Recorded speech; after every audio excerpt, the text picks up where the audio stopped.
Hi, this is Trepacer.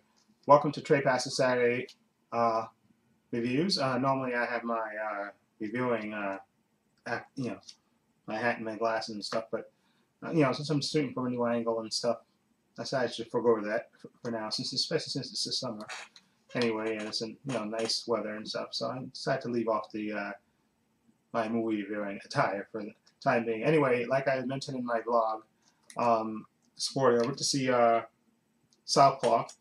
Um, I didn't get a chance to see Paper Towns because the timing just wasn't, you know, lining up. I went to see Southpaw, then I went to do my movie shopping, and I got back uptown to do my regular shopping. But anyway, um, I did see Southpaw. And that's the ticket stub. I don't know if you can see that. Yeah, I think you can. There it is. Southpaw. So that at 11:25. Uh, saw that, and also I have a movie. I got home in time to watch a movie, 1960, a classic, the time sci-fi classic. H.G. Wells, of course, The Time Machine, directed by George Powell, starring Rod Taylor. Okay, and I'll talk about Southpaw first.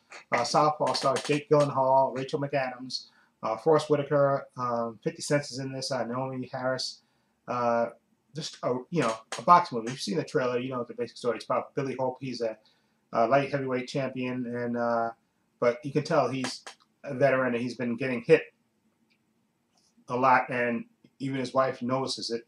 She basically, his wife Maureen, played by Rachel McAdams, she basically tells him, "Listen, the beginning of the movie starts with a tough fight that he wins by knockout, of course, and but his wife is telling him, listen, you gotta maybe it's time to take a break because it's taking you longer to come back in the fights. You're taking a lot more punishment than you used to." And she doesn't, she's worried about him. She wants him to be able to, you know, not be punch drunk anymore. And she wants him, they have a young daughter named Leia, and she wants him to, kind of take a break. But 50 Cent, who plays his manager, Jordan Maines, kind of presents, listen, HBO, we got a 3-fight deal, and you can still make more money. Okay, and at the meantime, there's an up and coming boxer that's kind of taunting him. He shows up at the fight, and he even shows up at the press conference, and he's the next young up and coming boxer. And he kind of taunts Billy, saying that you should fight me. I should be the next guy. Now, like you see in the trailer, you know, a tragedy ensues. Okay, this is not spoiling anything because this is in the trailer. Billy gets into a confrontation with the arrogant young punk, and basically there's after a bunch of scuffles, a gun is pulled, and tragically Maureen, she dies, and of course that's kind of spirals Billy into until it sends him into into a tailspin, where he basically he starts going downhill. He loses custody of his daughter. He starts acting out, of course, and then so he basically has to hits rock bottom, and he has to kind of climb his way back. And this is nothing that you haven't seen before in a boxing movie, really. But the thing that makes this movie, for me at least, is the performance, of course, by Jake Gyllenhaal, who's just a fantastic actor. To me, he's like a young Marlon Brando. He's just, he's that good. He just, totally transformed himself to play a boxer. And you look, especially you look at last year when he played Nightcrawler, and in this part, he's sort of, I guess, like Tom Hardy in that way. They transform themselves to whatever part they have to play, and he's just fantastic in this movie. And I really liked his chemistry with his co-stars, specifically with Forrest Whitaker, who plays Tick Willis, this guy who ex boxer who runs a gym and teaches kids and stuff how to box and kind of looks out for them. And basically, Billy has no other choice basically but to try to straighten out his life so he can try to regain custody of his young daughter, who really kind of resents him, now because they're separated and their mother's dead. And like I say, you see in the trailer, and the young actress that plays his daughter, she's really good too. Who plays Leia, she's good too. But I like the chemistry between Forrest Whitaker and Jake Gyllenhaal. I thought they're really good. And like I say, even though this is a boxing movie, you can pretty much kind of predict the way the thing, boxer starts out strong and suffers a tragedy, then he has to bounce back, and it's not that hard to figure out which way it's going. And even though the script is kind of predictable, it is predictable, but it's the performances that make the movie for me. and specifically again, Jake Gyllenhaal and Forrest Whitaker. They have a good kind of chemistry, good chemistry, which is good. And 50 Cent actually was pretty good as the kind of a manager who's kind of jumps from one person to another person. But he's actually pretty good in this movie, 50 Cent. He's actually pretty good. And not Naomi Harris, see, her part is kind of small, but she plays the counselor who's basically works at the group home there where his young daughter is, and she's telling him how to her part is kind of small, but she's there for support to kind of look out for the daughter's interests and stuff. And like I said, I like this movie. The boxing scenes were very well done, especially that last fight. I thought it was really well choreographed and very well done. Okay, and like I said, even though the story's predictable in a way, but it's the performances by the actors that kind of lift the story up beyond the cliches, I guess is what I want to say. So I'm going to give Southpaw, and this is mostly because of Jake Gyllenhaal and Forrest Whitaker, and even 50 Cent and the young actors that plays. It's because of the actors that lifts the material up to me. So I'm going to give it a Southpaw. I'm going to give it a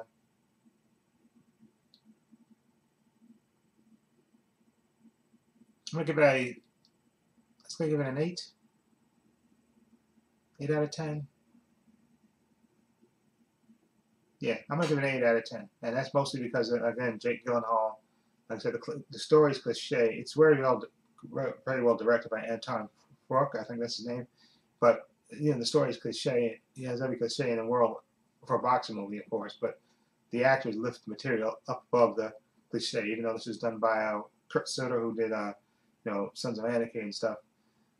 But it's the actors that uplift the material, okay? Okay, so that's why I'm going to give it an 8 out of 10. I was thinking about giving it a 7.5, but I'm going to give it more, an extra 0.5 because of the actors' performance. Okay, and now the next movie, of course, is I'm talking about 1960s Time Machine, directed by George Powell, starring Rod Taylor. He plays H.G. Wells, or George, as they call him in this. Okay, the movie begins basically with these, I guess it's Victorian area time. Well, actually not Victorian area time. It's about early 1900. But the century is about to turn to 1900. And what H.G. Wells, played by Rod Taylor, is supposed to be entertaining these. He has a group of his rich friends waiting at his home, waiting for him to show up. And then he shows up, of course, looking completely disheveled and, of course, having a tale to tell. And basically, they show you a little bit of flashbacks a couple of days earlier where he introduced his friends to his version of Time Machine and talking about time with them.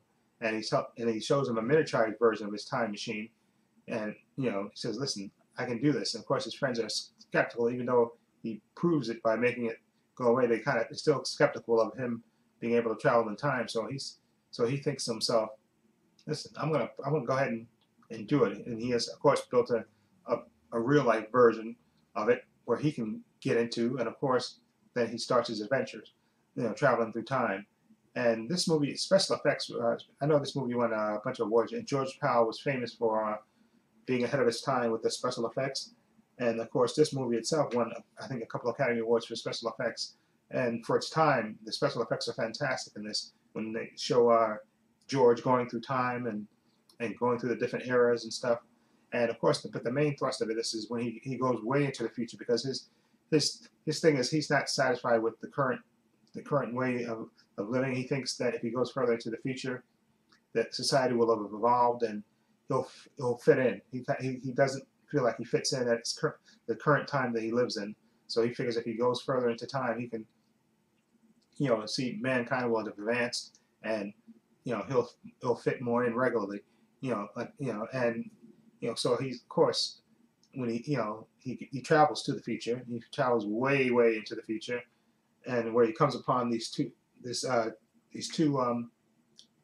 different cultures. Actually, the one culture is like everybody's living carefree and swimming all day, eating fruit, and seemingly not a care in the world.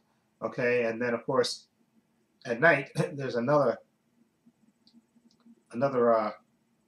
I guess another society called the Morlocks, who actually come out at night, or who live underneath the ground, and they're basically living off the other society.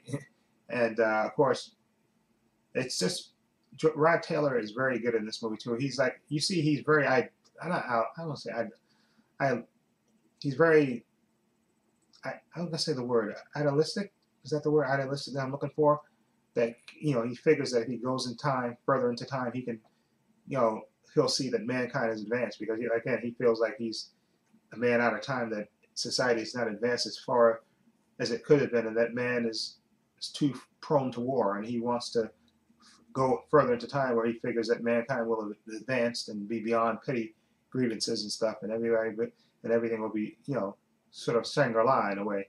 Everything will be, but of course, things never work out the way you want them to, and but it's very well done actually. And again, Rod Taylor is really good as George, who travels to the future and discovers that things are not as he would hope they would be. Okay, and he actually is an active guy. He actually takes steps to help the people that are that are being basically exploited by the Morlocks. He actually gets involved. Okay, and again, the special effects are fantastic, especially for its time. George Powell was a revolutionary in terms of special effects and stuff and direction and stuff, and he won a bunch of Academy Awards and stuff. And they have a nice behind-the-scenes feature on this, actually hosted by an older Rod Taylor. Okay, talking about the making of the movie and stuff, which is really good. And The Time Machine is an enjoyable film to me, really enjoyable. I love the scenes where him traveling into time, going further and further into time and stuff. Very well done. Okay, and I'm going to give The Time Machine I'm going to give it an 8 out of 10. I really enjoyed The Time Machine. Okay, I thought Rod Taylor was really good as the guy that was eager to get into, to advance, go, to travel through time and experience different things. And he made the movie. That and plus the special effects I thought were fantastic. Okay, again, especially for its time, I thought they were outstanding. So again, an 8 out of 10 for me for The Time Machine. Definitely a sci-fi classic, and I can see why. It's definitely an entertaining movie and totally worth watching and owning. Okay, and again, Southpaw, which I saw today. Again, like I said, it has all the cliches in it. The boxing, like I said, it's a boxing movie. Boxing movies, most boxing movies go a certain way. You got a guy, either he's up and coming, or he's been there before and he suffers a tragedy and then has to come back, or he's too arrogant and he has to get humbled. Boxing movies, they're full of cliches because they've been done before. Okay, but the reason I gave 8 out of 10 for me for Southpaw is because of Jake Gyllenhaal and Forest Whitaker, the actor's performance. Even the young actress who plays his daughter, I thought she was really good. And 50 Cent to me was surprisingly really good in playing the manager. He was actually pretty good in this. And then of course Naomi Harris is in it as well, but her part isn't as big. And I thought the boxing scenes were really very well done. Okay, very well done. But like I said, it has every cliche in it. But I think Jake Gyllenhaal and even Rachel McAdams, who's in it only for a little bit, like I said, and that's not a spoiler because you see that in the trailer. She's good in the brief time that she's in there. But I love the chemistry between Jake Gyllenhaal and Forest Whitaker. They're really, they play off each other very well. So again, 8 out of 10 for me for that as well. Okay. Anyway, let me know what you think of these two movies. Have you seen them? Feel free to leave comments down below. And this is Trepacer saying so long and take care.